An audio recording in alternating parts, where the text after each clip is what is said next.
Twinkle, twinkle, little star, how I wonder what you are. CBeebies stars come out every night.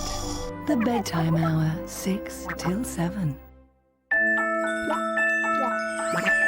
CBeebies Bedtime Story. Hello, I'm Hermione.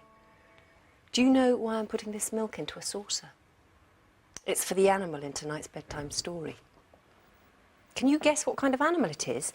This one is black, it has green eyes, whiskers, 4 legs, and it goes meow. That's right, it's a cat. And the story is called Twinkles, Arthur and Puss by Judith Kerr. This is Grandpa. He has a black cat. It is called Puss. Puss has been Grandpa's cat ever since she was a kitten. They like each other. Sometimes they do things together. They always have supper together and Grandpa cooks the same thing for them both. Grandpa is very fond of bacon and chips. Puss likes them sometimes. This is the Jones family. They also have a black cat. It walked in with the milkman one day looking very hungry, so Mrs. Jones gave it some cat food, and now it eats a tin of cat food every morning for breakfast, and the children have called it Twinkles. This is Lady Daisy. She found a black cat outside her window one day looking very sad, so she gave it some fish and called it Arthur. And now Arthur eats fish for his lunch every day, and all Lady Daisy's friends admire him. Twinkles has a basket to sleep in. Arthur has 3 cushions, and Puss sleeps on Grandpa's bed. But day and night, Twinkles, Arthur and Puss are out a lot, and nobody knows where they go. Grandpa thinks Puss goes to play in the park. Lady Daisy thinks Arthur goes to see his friends, and the Jones children think that Twinkles turns into a super cat and has lots of adventures. But they're all wrong. And one day, Twinkles, Arthur and Puss all disappeared. Twinkles didn't come to eat her breakfast. Arthur didn't come to eat his lunch. And Puss didn't come to eat her supper. This made Grandpa so sad that he couldn't eat his supper either. So that night, Grandpa and Lady Daisy and all the Joneses went out into the dark to look for their missing cats. When it started to rain, they all met under a big tree. "I'm looking for my cat," said Grandpa. "So am I," said Lady Daisy. "And so are we," said the Joneses. Suddenly, they heard a meow. "It's Arthur!" shouted Lady Daisy.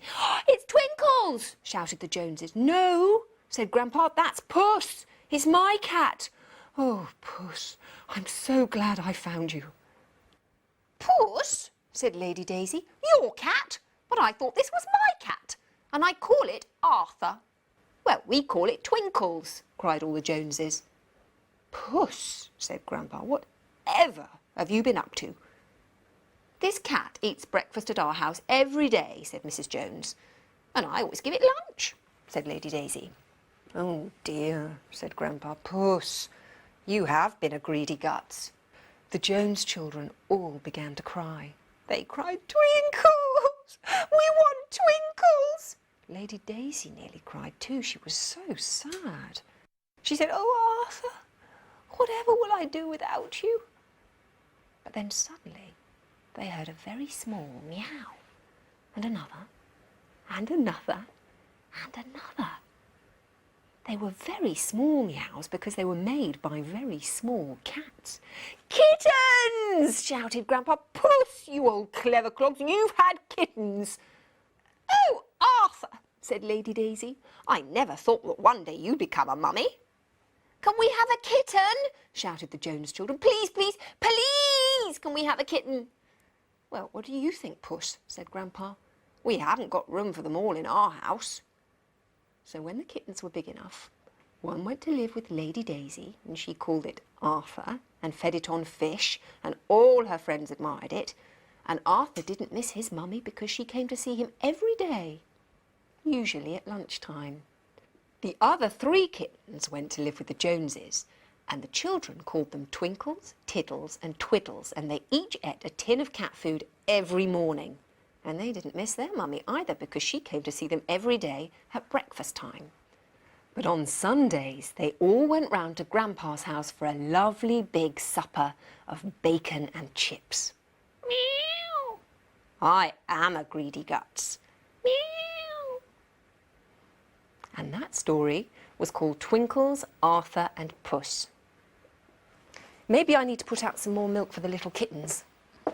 While I do that, it's time for you to go to bed, and I'll see you soon for another story. Night-night.